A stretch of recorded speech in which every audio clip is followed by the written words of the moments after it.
Thanks to everyone joining us today. We are going to be going over demonstrations for the practical exam. We have Erin Reeds here, for those of you who haven't met her before, myself, and then we have Steffi below, and she actually is a student who is taking the exam in March. She'll hop on in a little bit. She's going to demo one of the stations. So yeah, let's dive right into it because we have so much to cover today. So I want to learn a little bit about who is joining me. So I am going to actually post a poll onto your screen here. So I just want to know, which exam are you taking and how long ago did you write your written exam? Just 2 questions there. Good. Looks like people are answering. And I will share the results with you guys so you can see. As you know, the March exam has a few less people. Once we get into June, August, and November, there's definitely a higher amount of students, almost double. But I'm interested to see when you guys wrote your written exam. Okay, so I'm gonna give you 5 more seconds to answer.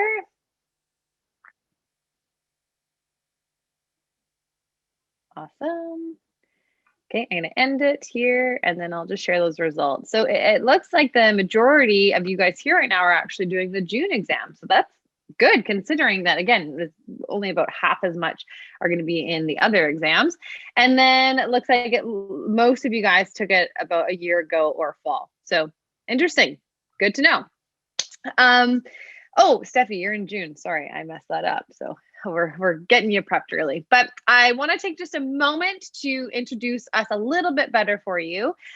So who here is new? If you, I hopefully you guys didn't join me yesterday for the webinar either, but I always ask this question. If you're new, type new. If you're a vet, if you've been here lots before, type in vet. Please make sure you're set to send to panelists and attendees so everyone can see you. Cool. If you knew, lots of vets. Good to see. I like the person said, I think I'm new. That's good. That's good. Okay. A little new, but definitely a lot of faces that we've seen before. So that's great.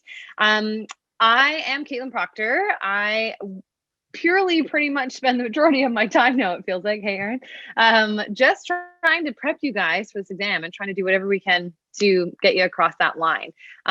Same as Erin. Erin is the head teacher for PT Exam Prep. She does all the wonderful content that you guys know and love. Yeah, I don't know if you want to say anything else, Erin. No, I just enjoy making it hard. Our job is to make it harder than the exam. That's what all of our students say. We want to just make sure that we simplify the process for you guys, right? So we want to give you a little bit of a glimpse into what it's like to work with us in our courses. So I want to show you what we're going to cover today. So we are going to be going over 2 practice scenarios. So the first practice scenario, we're going to have a student demo. That is Steffi. She's taking the exam in June, not March. And then we're going to review keys to passing the station. And then you're actually going to watch us demonstrate. It's a pre-recorded video, so that's nice. And then we're going to do another practice station. Again, we're not going to have a student for this one. We're just going to let you watch us and then review the keys to passing. And then we're going to have some time for Q&A, okay? And all of this is going to get done in 45 minutes, maybe.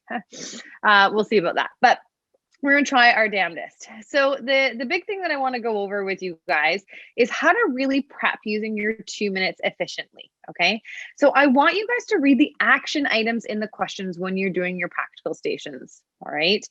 Then you read the vignette, then you read the equipment list, okay? That's the process we want you to go in. So question, vignette, then equipment list.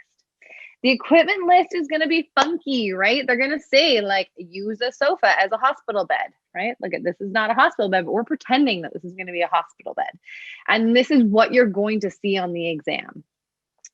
We want you in that 2-minute prep to write down your frameworks. Remember, if you are in our course, we promote frameworks. Frameworks is such a wonderful way to learn the material because it'll keep you organized. It'll make sure you don't miss anything. Okay.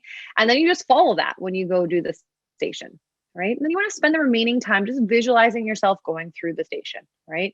Super important. And really doing that visualization is a great study technique too. You can type everything down what you're going to do if that's the type of person you are, or you can close your eyes and just think about everything that you would do. Okay. So there's a few little admin things I want to go over before we start this. So there is a Q&A box. Okay. There's a chat box and a Q&A box. Bit confusing. If you have a question for us, please type it in the Q&A box. There is a little like symbol there. I made sure that the upvoting is working because it wasn't in the last time. So if you do see someone's question, you like it, you want it answered, the higher it goes to the top, or the more likes it gets, the higher it gets to the top. Okay. So that's kind of the big thing that I wanted to go over with you guys. Does everyone get it? Make sense what we're going to be doing today? Get some yeses up in here. Kind of. Okay. Thanks, Maggie. Thank you. Yes. Okay, cool. So Steffi, if you want to throw your camera on for me, that would be great. Hello, hello. You can unmute yourself. Hello. Hi, okay. Steffi. Hi. So how it's going to work, Steffi, is I'm going to put a question up onto the screen. It is a 10-minute question. You have been cued to know that it is a CBA positioning question. You will have 2 minutes to prep. Okay. I will have a 2-minute timer on. And then the station will go. Erin is going to be our warning at the 8-minute mark. If that's cool with you, Erin, just give us a little ding ding. That way you'll know that you have 2 minutes left. Otherwise, that's pretty much it. Do you have any kind of questions at all before we begin? Nope, we're good. No. Okay. So I'm going to put the question up on the screen for everyone. We're just all going to kind of be quiet in that time. Steffi, if you want, you can mute yourself if you want to. You don't need to. Otherwise. And I want to say too, I think everybody else in the group should be imagining this. You're doing this station too, prep on your end, right? Yeah, exactly. Yeah. Sorry. That's huge. So you guys use this. Remember what I just said about this 2 minutes? It's still on the screen here. What we want you to do, read the question, then the vignette, then the equipment list. Okay. If you have been in our course and you know the frameworks, write the framework down if you feel like you're going to need it in this station, and then visualize yourself going through it. You may not be the one acting and giving feedback to, but you are going to get a lot out of it if you think about what you would do in this situation. Okay, 2 minutes are going. Are you timing, Kate? Sorry. Yeah. Okay.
All right, Erin, if you don't mind, turn it off your video.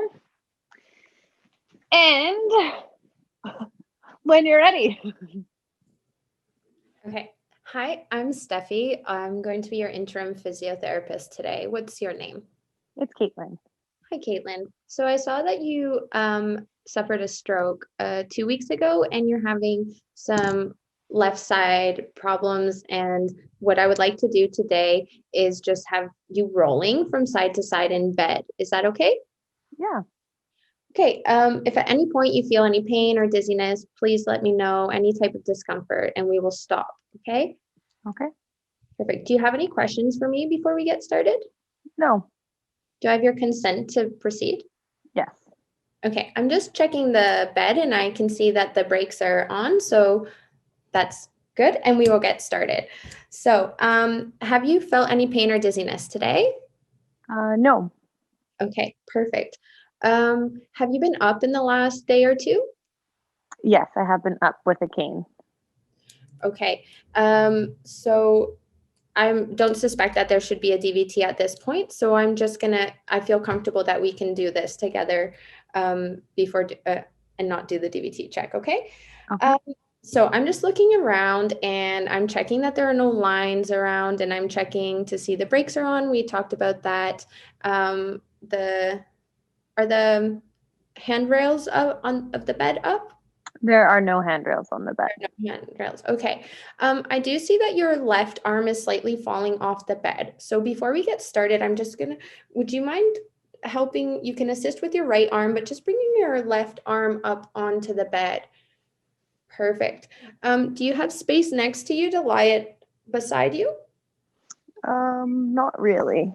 Okay. So, sorry.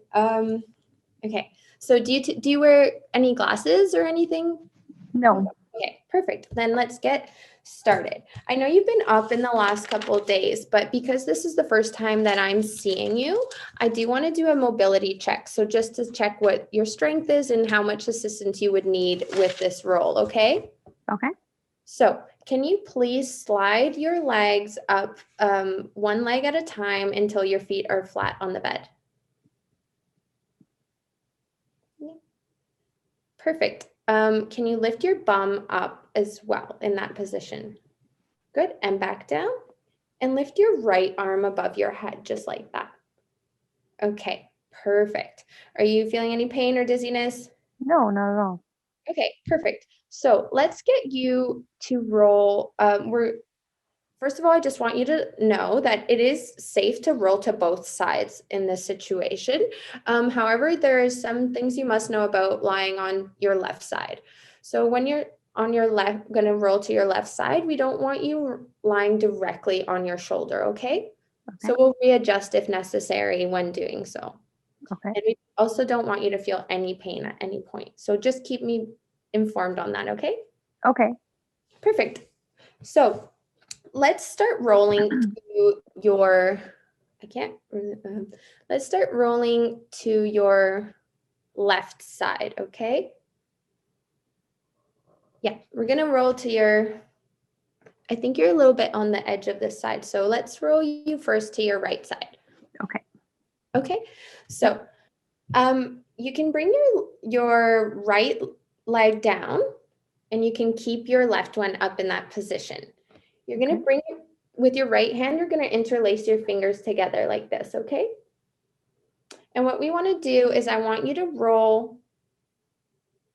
Sorry, before we get started, could you just move that pillow that's next to you slightly down so it's not in the way when you're rolling? Perfect. Okay, so now in that position, you're gonna get back into those fingers interlaced.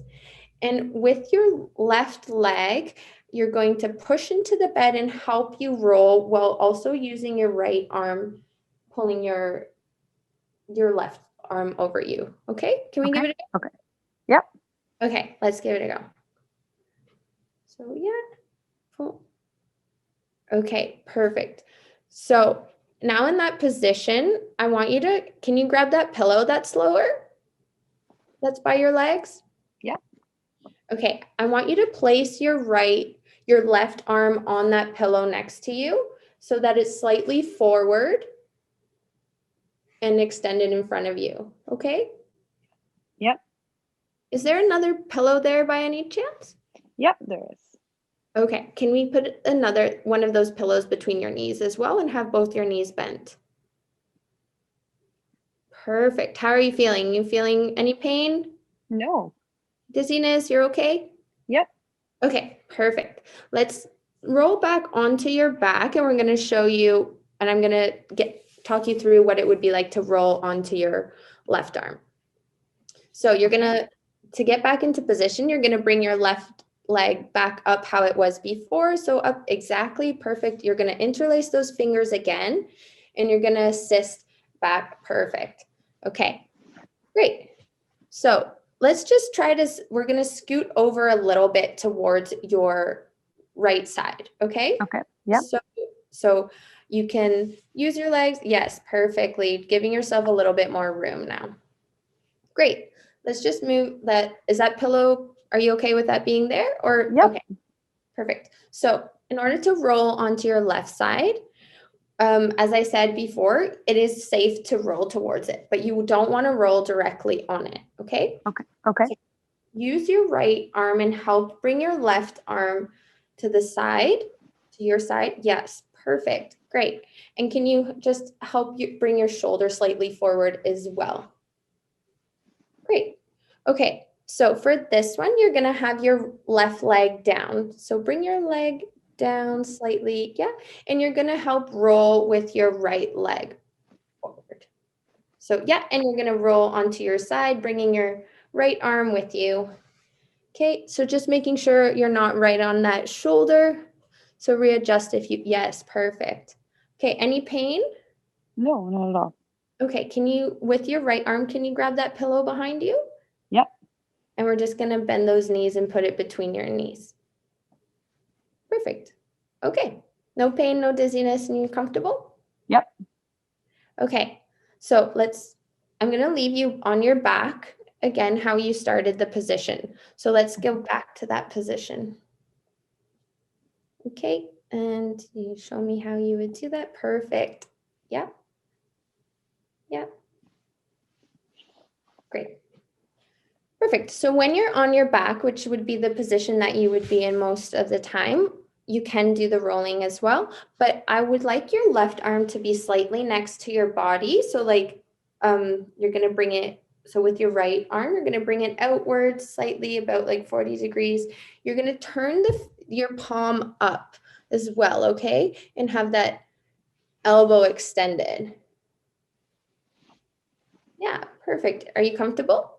Mm-hmm. Okay, let's place that pillow under your knees as well.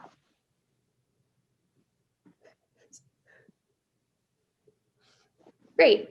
2 minutes remaining. Okay, so now that we're in this comfortable position, and we are done the stations, do you have any questions for me before we finish? Oh, that's great. Okay, I'm just going to give you a little bit more information of, ideally, when we are rolling, we would roll towards your left side because that will help you be more aware of that side. It will help with your spasticity and elongation of those muscles as well. Okay, so ideally that would be the side that you would go towards when lying down. But just remember, do not lie directly on that shoulder. Okay. Okay, perfect. Well, if you have no more questions for me, I will leave you now. Okay.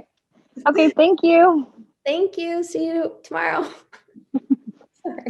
Yay, Debbie. Okay, I am going to shut my screen off and Erin's going to pop on and I will.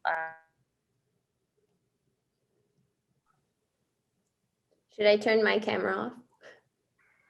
You can leave it on if you want for feedback. I think Kate's going to bring on her, we have some, the PowerPoint's going to come back on and I'm going to kind of go through and give you some critique on how you did based on like the main points that we were looking for. But that was really good, especially with 400 people watching you, right? Talk about exam preparation. This is fantastic. So if you can do it with 400 people watching, you can do it with one examiner watching. And everybody too, you guys, my camera was off. And for the reason is that when you are doing your one-on-one interaction with your patient model, you'll always have a patient model you're working with. The examiner, you're not gonna be able to see them. So their camera's gonna be off, they'll be hidden so that they're not a distraction to the clinical interaction. Okay, so just that's why we had my camera turn off. All right, so I'm just gonna make sure Kate's with us so we can get going into our keys to passing the station. We back, Kate? I am good. Okay, perfect. I changed locations on you guys because I have poor internet up there. So we're good now. Okay, So what we do in our course too is good for you guys to kind of see this is we create a clinical interaction. We have, our standardized client and our patient model, and we do the interaction and the teachers evaluate. And that's a chance for me to be able to not just tell you what you did well, but also tell you what I think you need to work on, because that's my job, right? So we're going to go through the question. Kate, are we going to talk about the instructions to actor now, or just give feedback first? How do you want to do it? We'll just kind of go through the question and then instructions to actor and then feedback. Okay. So Kate, I'll maybe let you take the role here in terms of going over station and then. Totally. So we wanted to, Steph, you did a fabulous job. She did really good. Yeah, so good.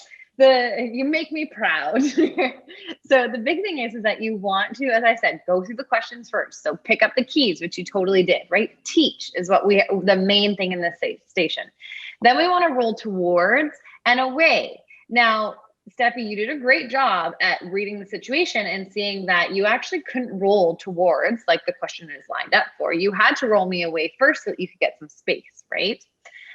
So sometimes the question may have something laid out in an order and you may have to change it a little bit, which you did perfectly, right? So we know teach, rolling towards, and away.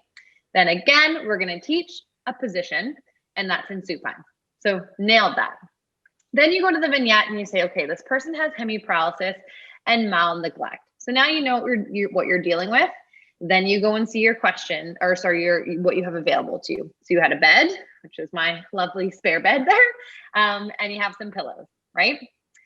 So we wanted to show you what the cues to actor were in the station, because I think that does make it helpful. So the cues to actor, instructions to actor, is that your arm is hanging off the bed. Okay, so that is, if you see something weird like that, it's something to address. Erin's going to talk about it. You have left-sided weakness in upper and lower extremity with some mild neglect, which is why my arm was off the bed. You have a flaccid left upper limb. You have mild leg weakness, but you are able to slide and do the bridge, which you got me to do perfectly. And you have been walking daily with physio. Okay, so we'll review the keys now. Erin, I'll take that over. All right, so introduction. So you did a really good job. So you want the examiner to like you. So you created this nice, warm environment. You went through our introduction framework. So we have a sort of 7-step introduction framework to allow you to greet your patient with a professional, organized manner. You did a really, really good job sort of saying who you are, getting the preferred name of your patient, making sure you explain what it is you're going to do, make sure they don't have any questions, right? That's informed consent. And then you got consent. So that was a really good job. So I thought you really nailed that. Now, right as soon as the camera opens up and you see your patient laying there and their arm is looking funny, right? Their arm is hanging off the edge of the bed. Obviously, it's something we should address. And a lot of times it's like, well, when do we address it? We wouldn't want to just walk in and say, oh, your arm's hanging off the bed. You need to introduce yourself. You've got to create that warm environment.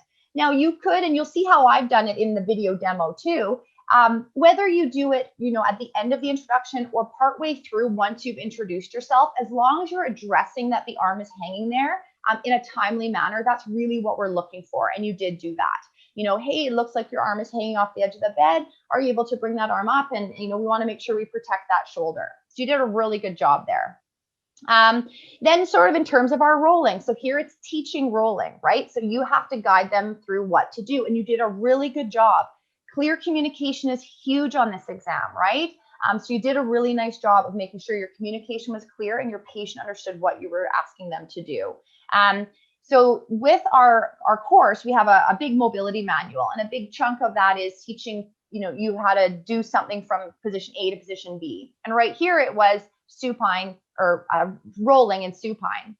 And within our suit going from sitting to standing, we have a big framework for the CVA population. What should you do to make sure we're keeping the arm safe? And you were a really good job of following that.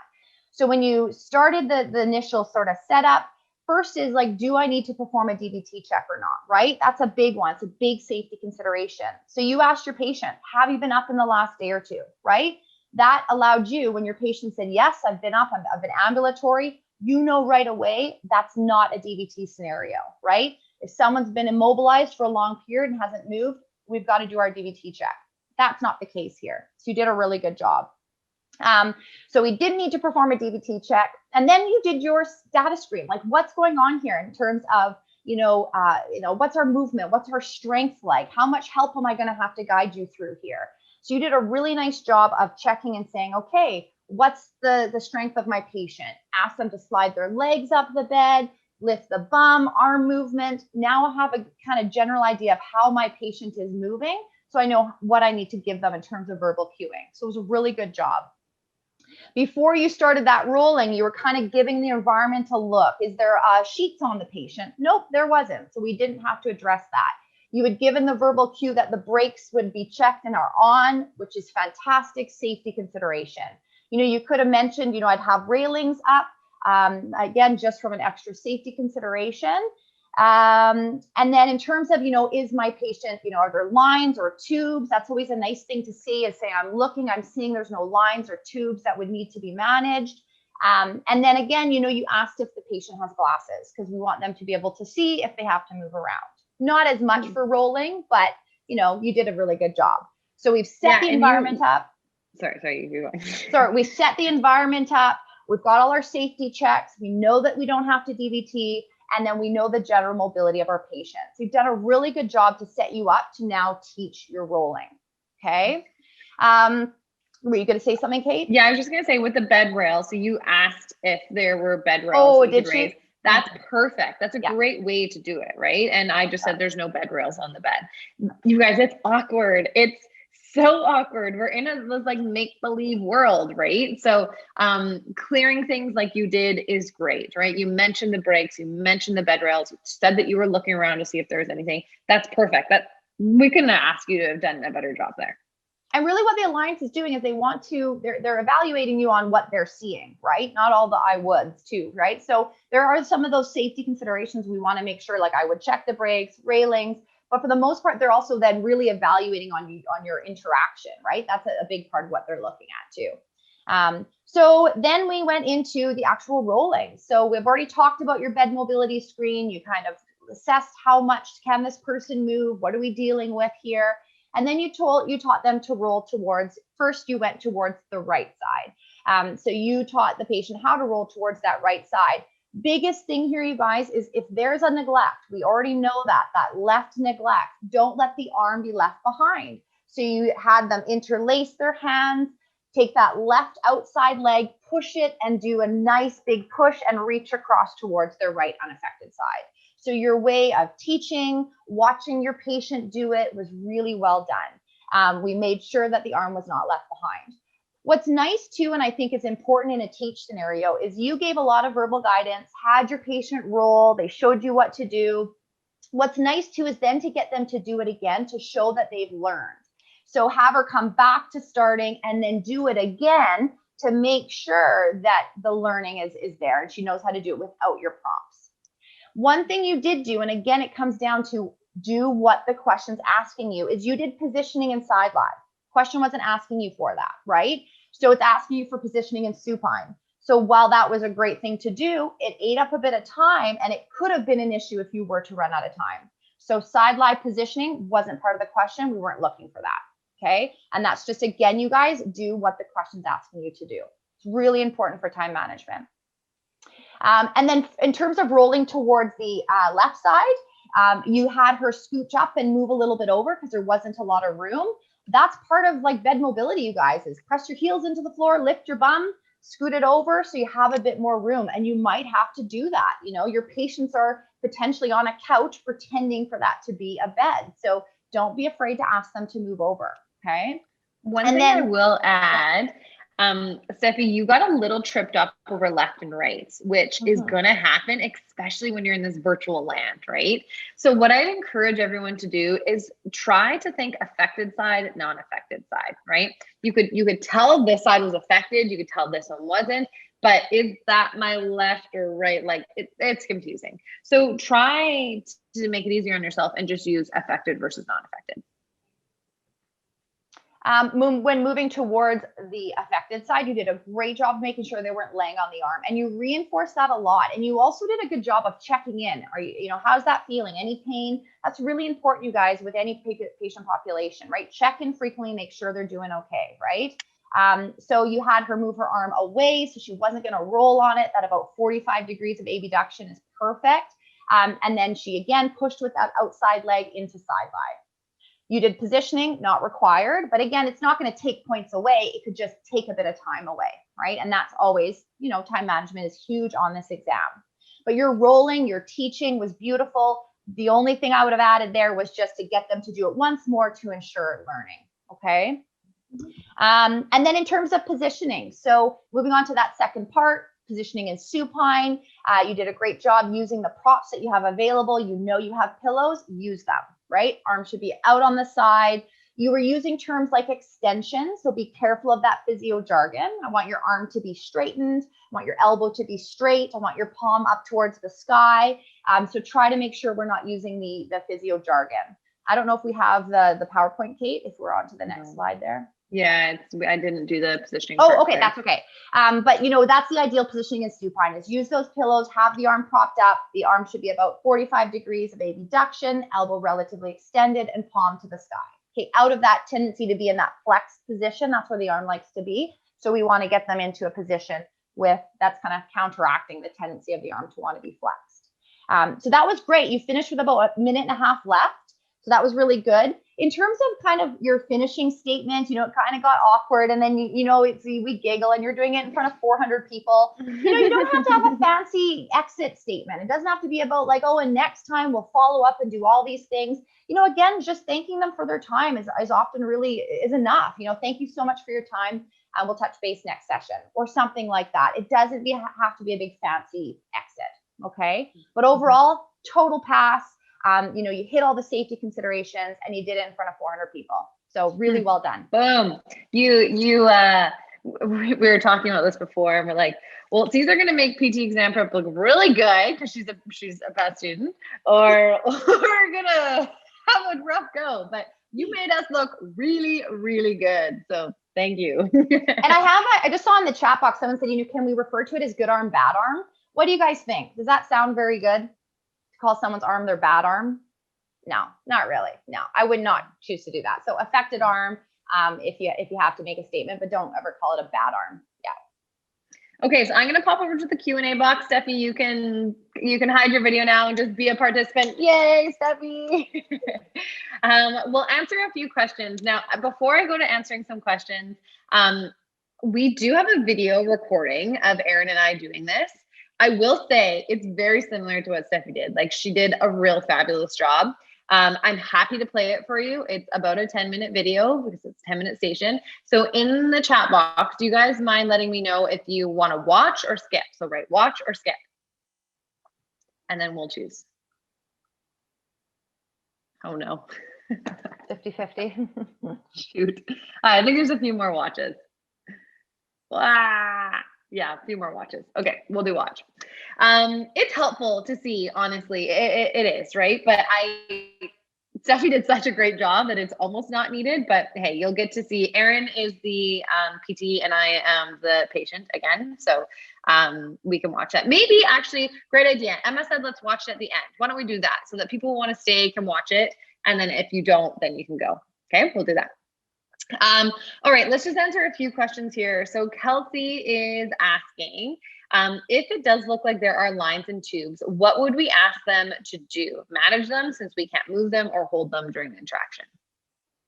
Yeah, again, I don't know the 100% certainty on this, but the fact of them having actual lines and tubes is probably pretty limited. I mean, look at the equipment list they're giving, right? It's cans of soup and baskets. So to have a bunch of lines and tubes on your patient model who's at home in their actual home environment is probably slim to none. So again, we want to verbalize that because it's something we're observing. And again, you just have to work with what you can work with. I mean, yeah, asking them to maybe move that line out of the way if there was one.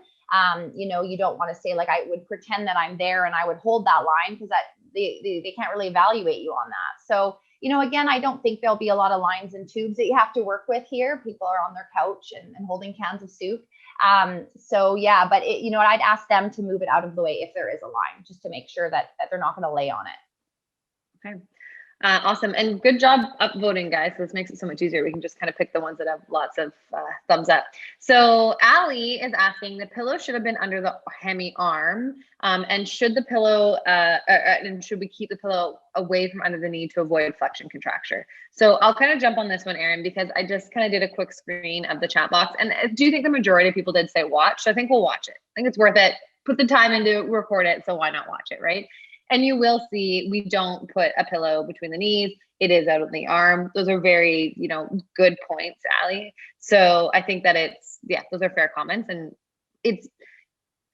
would you say it's wrong what you did? Would you say it would take away points? What, sorry, did what? Oh, a pillow between the knees. Oh, no, I don't think it's wrong to have a pillow between the knees. No, I mean, like anybody, it just puts your hips in a nice neutral position. Yeah, I don't think it's wrong to have a pillow between the knees. No. Yeah. Okay, cool. So next question is, should we rule out shoulder pain or subluxation? I mean, you're asking about pain, and she did do that, right? I mean, again, this isn't a passive range of motion station for the shoulder. So, you want to check in about pain. Are you having any pain or discomfort? And if so, you wouldn't want them to be laying on, on that side. So she did that. I think she cleared the shoulder. It's not painful. It's not a station that you're doing some, you're handling the shoulder. It's a rolling, and that's the job. The role of the station is to teach rolling. So by clearing pain, I thought she did just enough in terms of what she can in this virtual environment. Yeah. Okay, cool. Last question. And as you answer it, I'm going to get the video set up here. So in supine positioning, should there be a pillow or towel under the affected arm? Yeah, absolutely. So, and I'm not sure if she did put a pillow under. Now I was down. I think actually it said, I think it did say unaffected arm. Sorry. So no, under the affected arm. No, she did. She did put a pillow under the affected arm. Yeah, so you do. Yeah. You want to, because you don't want it to fall back and have the arm kind of slouch down. So yeah, propping it up on a pillow just brings it forward. Puts that scapula in a nice protracted position as well. So yeah, a pillow under the arm is ideal. Yeah. Okay, everyone. Is this, I'm going to start it for a second. Everyone can see this blue screen. It's not a bad blue screen. It's a good blue screen. Looks good on your side, Erin? Yeah, it's blue. Yeah. Okay, cool. So we're going to start this here. Erin and I will turn off our video so that you guys can just watch. It's a 10-minute video. So we'll hop back on right away. Okay.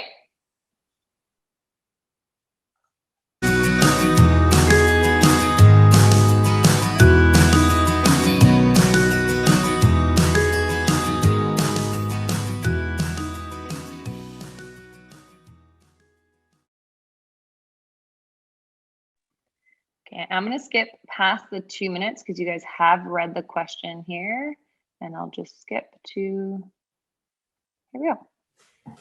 Hello, my name is Katelyn Proctor, and I'll be your This is not the right video. It's titled the right thing.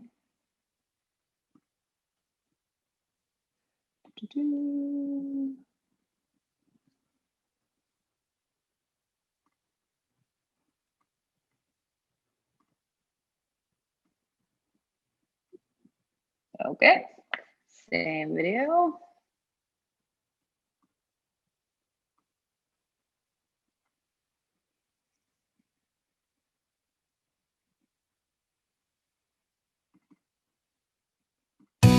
Any questions so far?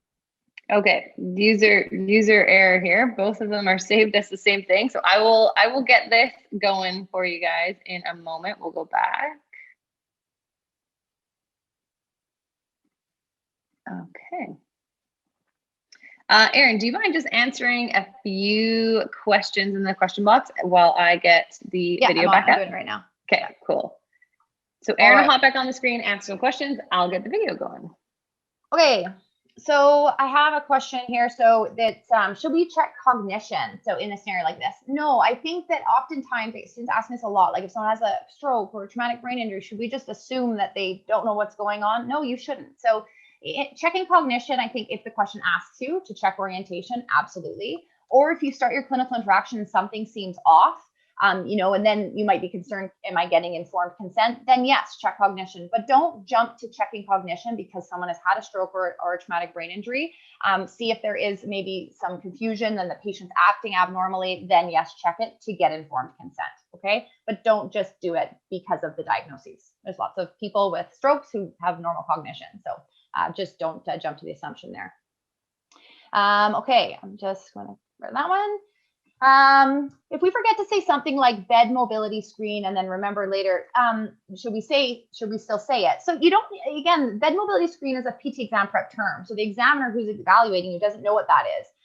So again, we've created this format and we have our own sort of terminology to ensure that you are doing a nice, thorough job. So no, you don't have to skip back in and say, you know, bed mobility screen and use the PT exam prep terms, because the examiner's not going to know what you're talking about. Remember, our frameworks, our jargon is to create organized, logic approach. And like that bed mobility screen, what is that? Well, it's you being able to assess someone's movement in bed to see how much they can do so that you know how to teach them properly. So that's what that is. And you did a good job, Steffi, with that. So yeah, you don't have to jump back in and say terms. You know, it won't be helpful in the examination process. Should we have, Stacy asks, should we have asked the patient to attempt raising her affected arm to assess functional strength mobility? Yeah, you absolutely could have. You know, normally when we're assessing kind of a bed mobility screen, like we're looking at someone's function. If I have to get them out of bed, I want to see what they can do. How much movement do you have? Even in the situation with a stroke, you could have asked, and you'll see in the demo I do, is like, are you able to move your arm?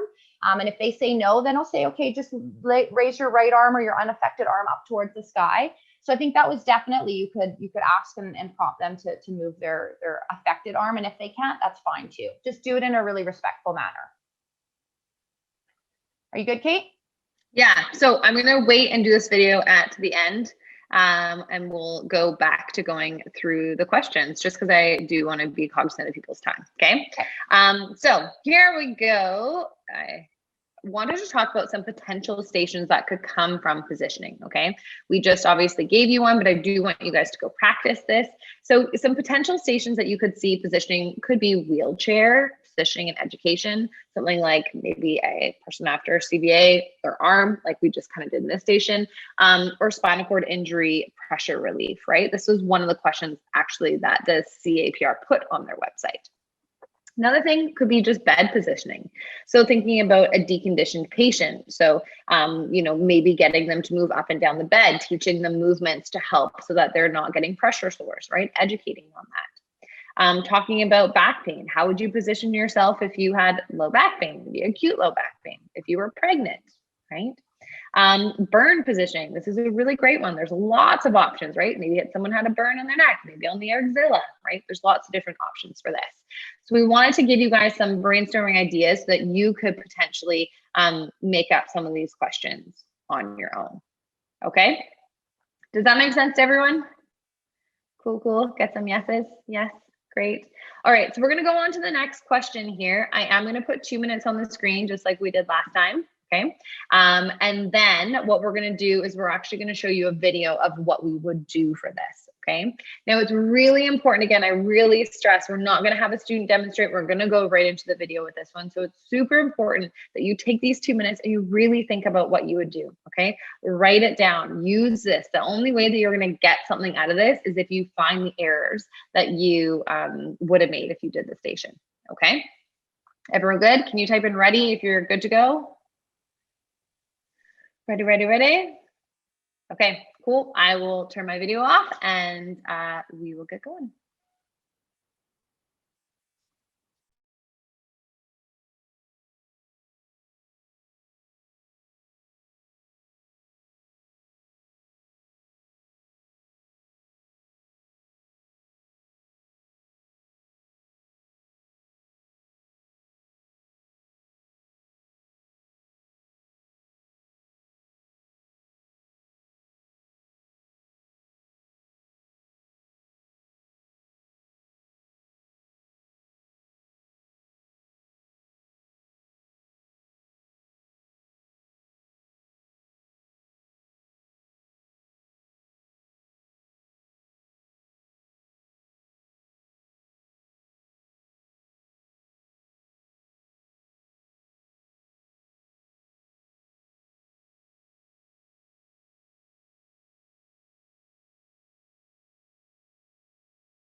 Alrighty. Oh, you can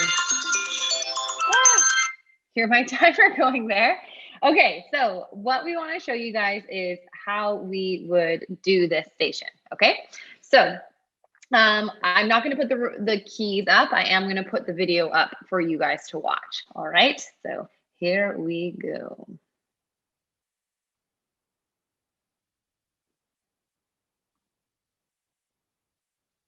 Sorry, what was your preferred name? It's Erin. Erin, awesome. Okay, so Erin, I understand that you had a back injury and we are going to help you go back to work here pretty soon. And part of your job requires you to lift. So what I'm going to be doing today is teaching you some safe principles to follow when lifting, and then teach you how to do a few different lifts that you might have to do at work, okay? If at any you have any pain, or anytime you have any pain or discomfort, definitely just let me know and I can help you through that, or we'll change it up. Do you have any questions at all? No, I'm okay. Do I have your consent to proceed? Yeah. Great, okay. So first off, I want to talk to you a little bit about some principles to follow when you are lifting. So you want to know what you're going to be lifting at work so that you will know then how to lift it. So you want to make sure that you have a good understanding of how much each item weighs, okay? You also want to determine whether it's safe or not safe to lift. So for you, one of the things that we know is that at about 15 pounds, you start to get pain in your back. Is this correct? Okay, so we don't want you to lift anything more than 15 pounds, right? So this is something that you are going to have to communicate with your supervisor just to make sure that there is nothing kind of on your to-do list that would be more than that. But at the end of the day, it is your responsibility to make sure that if it does feel like it's more than 15 pounds, if it is causing you pain, we don't want you to lift it, okay?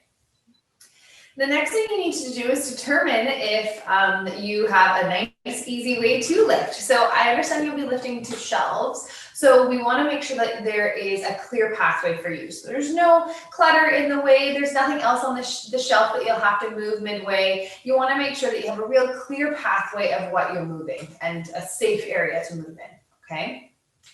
We also want to make sure you're wearing proper protective equipment. So for you, this is going to look like shoes, potentially gloves.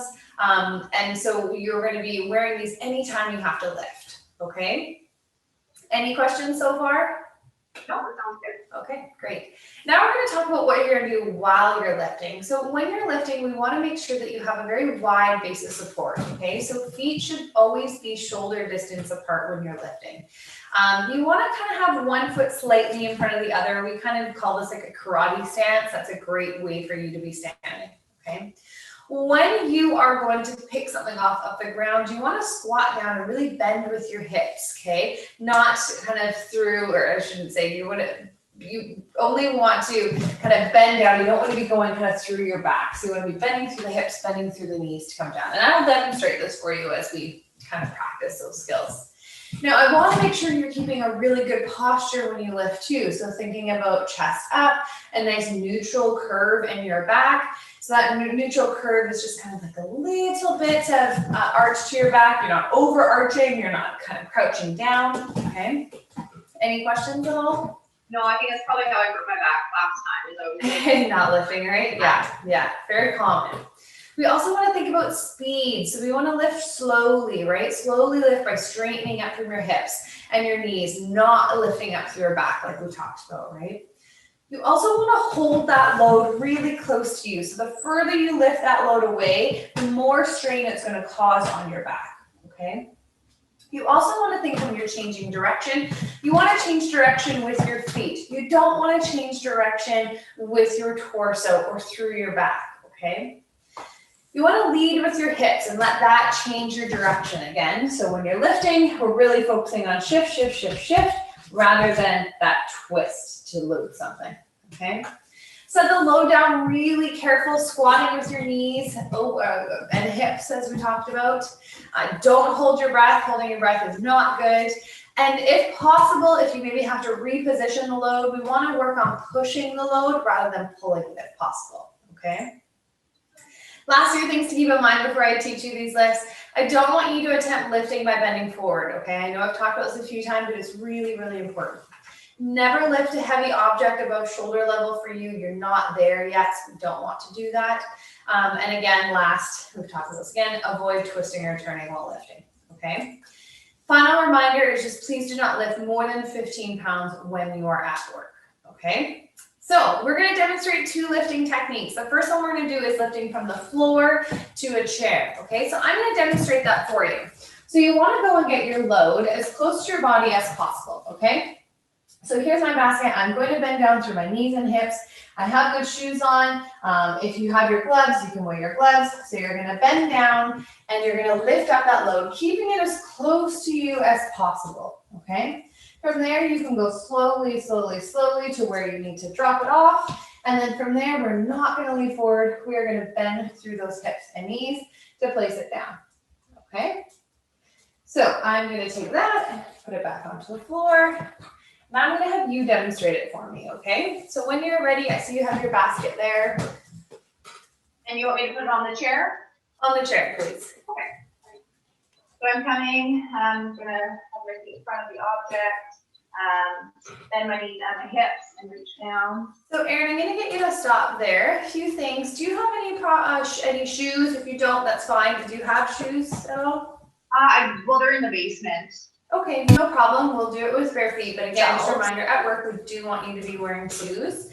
Now, when you went to go pick up that basket, you did kind of bend right through those hips. So remember, I want you to think about keeping your body upright the whole time and almost like you're sitting in a chair. This is a position that you should have, right? So try that again for me. Did you want me to take my socks off? Oh, if you have socks on, yeah, for sure. Bare feet's best. Okay, just so I don't slip. Yes, sorry, I didn't see that you had socks on. A little bit more bend in my knees. Bend in the knees. Yeah, perfect. Awesome. That looks really good. Get that load really close to your body. Lift on up. Good, good, good. Again, hold it nice and tight. I want you to turn with your legs and not with your hips, okay? So perfect. Let's turn with your legs. Turn, turn, turn. Great. Go over to that chair. Good. And then slowly drop it down with your knees, Yeah, I think it's the picking my feet up for sure. I have to be careful of. Yes. Okay, so I'm going to get you to lift that load back up and we're going to do the opposite now. So I want you to keep it really close to your body. Turn with those legs, come back over, put it down onto the ground. Good, bending with the knees. Good. Okay, I think I'd still like to see you do it one more time. This time, I'm not going to give you any cues. I just want to watch you do it. My one feedback before, again, is just try to, before you lift it up, try to stand as close to it as possible, okay? And then you're going to try to turn your hips rather than, or turn your body rather than turning your hips. So when you're ready. Nice wide feet, bend my knees, get really low, get as close as I can. Slowly press through my legs and stand up, and then step and turn my body. Perfect. That was great, Erin. Can I ask you a question? Is it okay if I like hold my breath when I'm lifting? I find that that's No, okay. so no holding your breath. We do not want you to hold your breath at all. That is one of the principles we talked about. We really don't want you to hold your breath, okay? That does increase the intradiscal pressure in your back, and since we know you had a disc injury, it's something we really want to stay away from, okay? Okay, so let's, that, you pretty much just showed the lift that we were gonna do there. So let's just get you to, okay, well, I'll show you from ground to table now. So what I want you to do now, again, is you're gonna get that load as close as you can. We're gonna follow all the same principles. This time we're just lifting a little higher, okay? So coming down, lifting up, watching our back position, turning with our legs, coming over, and the table's a little easier because you kind of don't have to drop it back down. So you're right there, okay? Now your basket is already up there. So we're gonna do this backwards now. So we're gonna take the basket, we're gonna hold on to it, we're gonna come back, moving with our legs, come back down, place it on the ground, okay? So let's try it backwards for you. And control. Good. Awesome.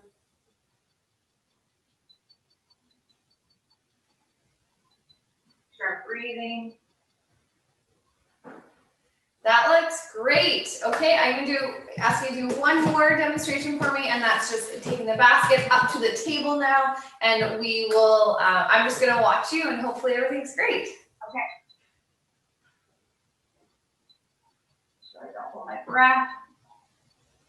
Good, keeping that really close to you. Perfect. That looked really good, Erin. My only feedback for you would just be to make sure you're not lifting with your shoulders. Just kind of lift a little bit if you need to through the legs. That's great. But it looked really awesome. Now, do you have any questions for me? No, that felt a lot better, and it really clarified. I think before I really leaned forward in my back and I was holding my breath and twisting a lot, so I could see kind of the air in my waist before, and I really want to make sure I don't hurt my back again. Thank you. Okay, awesome. Well, thanks so much, and good luck back at work. Thank you. Okay, hopefully that was helpful for you guys. I'm gonna go back over and put this up. So how did you find that? I was laughing really hard when I saw Leslie wrote sneaky beige socks. They are sneaky beige socks. You guys found that okay? Give us some feedback. Was it helpful?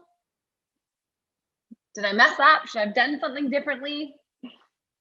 It's actually very interesting because even as we were going through it, and we had talked about what I was going to do in the station.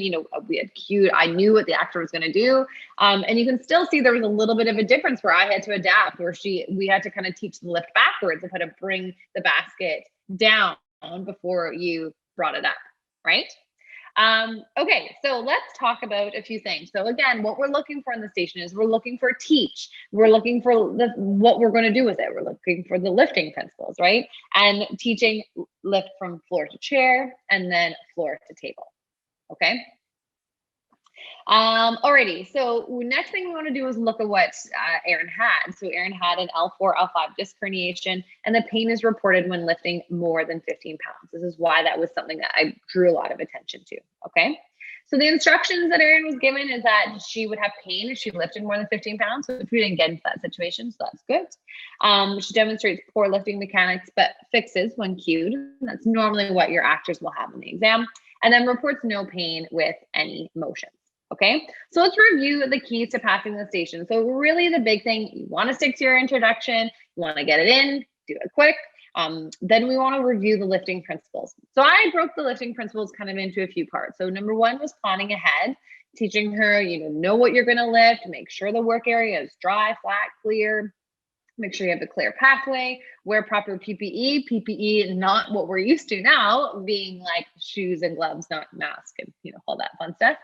And then going over lifting mechanics. So wide base of support, squatting, bending through the hips and knees, working on good posture, slowly lifting, don't use your back, keep your back straight, twist, don't twist as you lift, sorry. Hold the load as close to your body as you can at the level of your belly button. So all things that was reviewed with her, right? As use your feet to change direction, small steps, don't hold your breath. She actually asked that question too, which was nice. Push a load if you can't pull, okay? Now, can you identify what the safety fail would have been in this station?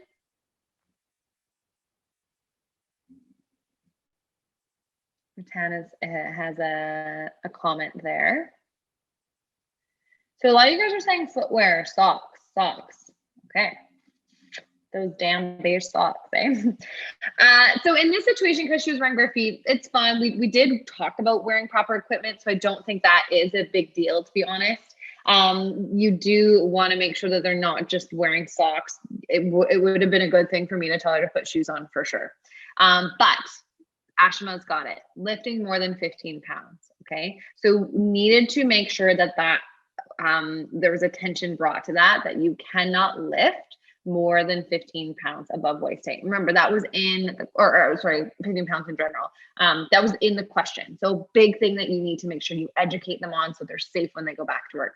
And this makes sense, guys, right? Like, I know how many of you work in private practice, but if a patient goes to lift something and they have pain, patient goes to do anything, any area of practice that you work in. If they go to do an activity of daily living and they have pain, we want to educate them not to do it, right?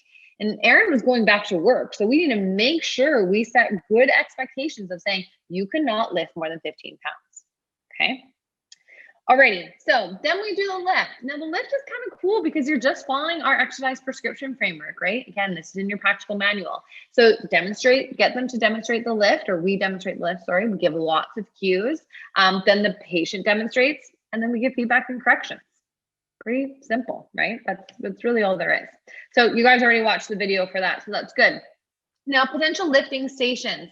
These are good ones. I really think this is important for you guys to write these down, practice this. So we can see lifting stations with back pain, maybe someone that has a disc herniation or a mechanical low back pain. Maybe someone that's post-surgical, okay? Like a laminectomy, a sternotomy, a thoracotomy. Remember, if you are in our course, we do give you good guidelines for that laminectomy in your course, so you can go and read that handout. Potentially upper limb injury, so something like carpal tunnel syndrome, right? How to lift properly. De Quervain and sinusitis, really good for like a new mom. So teaching a mom how to lift a baby in and out of a crib, like going over all those principles, right? And lateral epicondylalgia. Okay, so guys, there's one more part to this webinar that I want to go through, and that's Q&A, okay? So you got to stick with me for about 2 minutes as I go through some things, and then we will go through Q&A. I am not going to do the video for the last one. Thought about it. Steffi did such a good job. It's really not needed. I will be uploading this video though to the online classroom, and I am going to upload it to YouTube as well. Okay. So the virtual practice courses, I just want to bring your attention to really quick. These are the spots we have left, and I actually think 2 spots are gone since we were kind of chatting. So I was trying to look at which one were gone, but I'm not sure. So anyways, for March, we only have those spots. For May, we are opening up Saturday and Sunday spots. Now I wrote now, but I'm not 100% sure if they're up now, but by the time you get your webinar takeaway email, they will be on the website, okay? We also have pre-registration open for August and September dates as well. And last, before we get into a bunch of Q&A, we do have the Mockosky bundles. They're up. They're ready for you. They have Erin and my blood, sweat, and tears in them. So I'm excited to hear you guys' feedback. Has anyone done them yet? Has anyone done them? Gone through them? Love them, hate them? Yes, they're great. You love them? Happy? Okay, good. That's nice to hear, Erin. We worked real hard on those. So very, very happy that you guys love them. Oh, that's really nice. Okay. So let's get into some Q&A here for you guys. Okay, so we're going to go over to the question box. We're going to look at the questions there. Now we are already really over. I said it'd be 45 minutes. We're 50 minutes over. So we'll do about 10 minutes of Q&A. Okay. Here we go. So I'll take the first one. So a bed is not on the prop list by the CAPR. Does it become unfair if some candidates can use them and others cannot? Ooh. So that's actually really a good question, because it's not on the list. So that's a fair point. I mean, what are your thoughts, Erin? Like, I mean, in terms of the equipment list, like it's not, I mean, I don't, that's where you go. I think it's going to be that there isn't a lot of bed scenarios. There could be a few, right? If they're telling us that, and they've given us sample examples where a bed could be a couch, we know that, positioning someone, teaching someone positioning or rolling or some kind of bed mobility. Like those are potential. You don't need it, right? You as the PT don't need it. It's the actor that needs it. Yeah. So they will just make sure that whatever actor they've assigned for that station has a bed, right? So and if you had one in your room, and you could demo, that's great. But if you can use good enough verbal cues, then you shouldn't need to. So yeah. I kind of had a blank there that it's not you that really needs it. It's like what Steffi didn't have a bed, right? I did. So exactly like that. Mm-hmm. And I think beds are definitely fair game for sure. For sure. You can expect one. It's just that you're not you might not have someone in an actual bed. They could be on a couch and you're supposed to pretend it's a bed. Yes. Okay, guys, I see you putting questions into the chat box. Please put them in the Q&A. Okay, that's the best for us. Can we change the grip of holding a basket for floor to table, like hold the basket in a bear hug position? You totally could. Yeah, I don't see an issue with that. I would suggest that maybe if someone had issues with gripping, so say maybe they did have lateral epicondylalgia, it's a nice idea to do that. Same with like wrist issues too, right? It's a nice idea to do the bear hug. But you for the most part, you're safe. You're always safe to do a grip as long as you have a nice kind of neutral wrist position. Okay. Oh, Erin's typing the answer, it says. Okay. Do we get access to our whiteboard virtual notepad while we are interacting with the patient so we can look at it for the remainder or during our station. Sorry, it's getting bumped there. So if you are in the March exam, you get a whiteboard, like an actual physical whiteboard that you can do or you can write on. If you are in June onwards, you will get that notepad on the screen. You don't know what that looks like. I'm assuming the notes will always be accessible to you. They should always be there. Okay, why don't I pass over to you? You can answer something.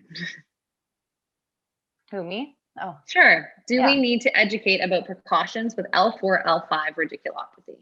I mean, I think, no, not in this station. I don't think that's necessary. I think Kate did a great job to making sure I have a nice neutral back. And, you know, I mean, that's really what they're looking for in this station. I think it's hard to know like all the what ifs or should I's, but I mean, this station is about teaching proper lifting technique and educating about lifting. So no, I don't think you have to educate about the precautions. I think if you said something about if you're having pain down the leg or something, but I don't think it's necessary in this scenario. It's not wrong, but probably not something on their marking rubric.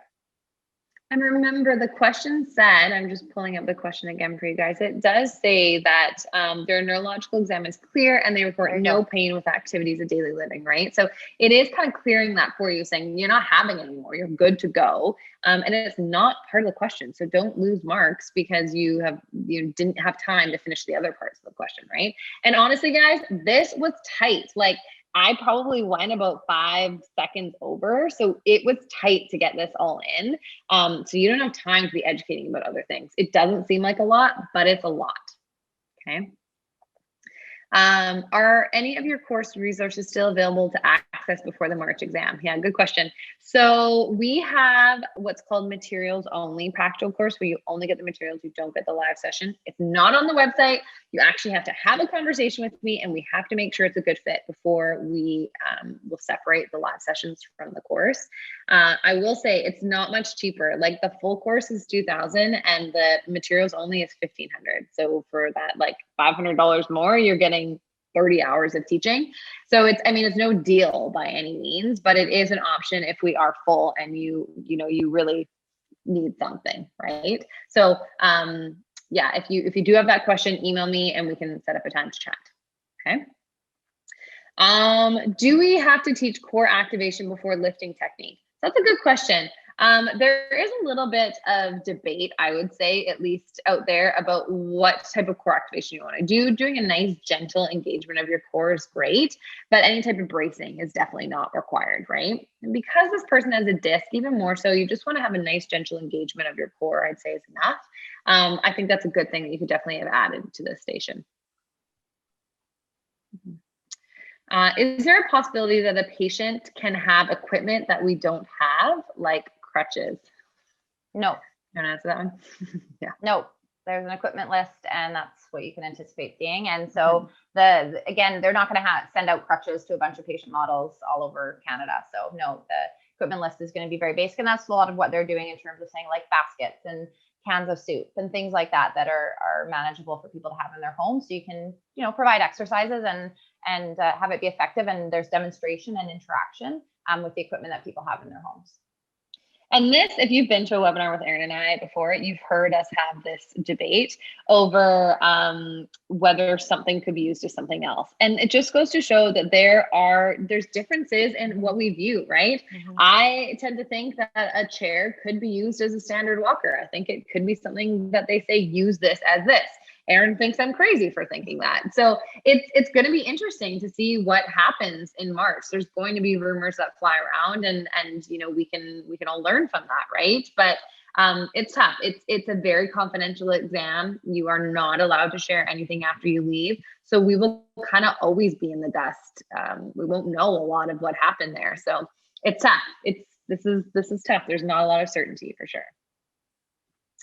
Okay, I'm just only going to answer the questions that have the thumbs up, that have more thumbs up. So there's only 2 left. All right. So in a posture assessment station, when we ask a patient to remove the shirt, how would we offer draping? So I think the most important, I'll answer that. I think the most important is to make sure your patient feels comfortable, right? So like, do you feel comfortable removing your shirt? And then explain to them why you need to. So it's just important that I am able to see your body so that I can give a good assessment and make sure I'm accurate with my findings. So that is usually the biggest thing. And if they are prompted to say, yes, I want drapings, because you'll say, if you don't feel comfortable, we could use a towel or something to put over your back while I'm observing. So I think a towel in this scenario, in a virtual scenario, is your only option really. And again, you want to offer that and make sure that they know that that is an option. But I think if you're professional and you're explaining why it is important that you're asking them to disrobe, they're going to be fine without draping probably, right? Like get onto it. But yeah, just be professional. That's the biggest thing. And a towel for draping would be your option. Okay, that's with that. And then would it be good to ask what the patient knows about any lifting principles? I wouldn't. This station isn't asking you to, assess their knowledge and then teach them. It really is just saying teach. You guys have to think about time management here. The questions are not meant to throw you off. They really are meant to kind of like, give you a direct, a direct question, and then you go and answer that, right? So I wouldn't spend time going down rabbit holes. And Erin, I could talk to that for a very long time. Your rabbit hole speech, eh? Yeah, I would say absolutely not. Do not ask them because it will create a cascade. Yeah. Get in, get the task done. You teach them, you tell them what you know so that they learn it. Exactly. Yeah. Okay. Well, it doesn't look like there's a lot of other votes going on for questions. Maybe I'll let you guys look what's on there, put your last thoughts on. Maybe we'll answer one more.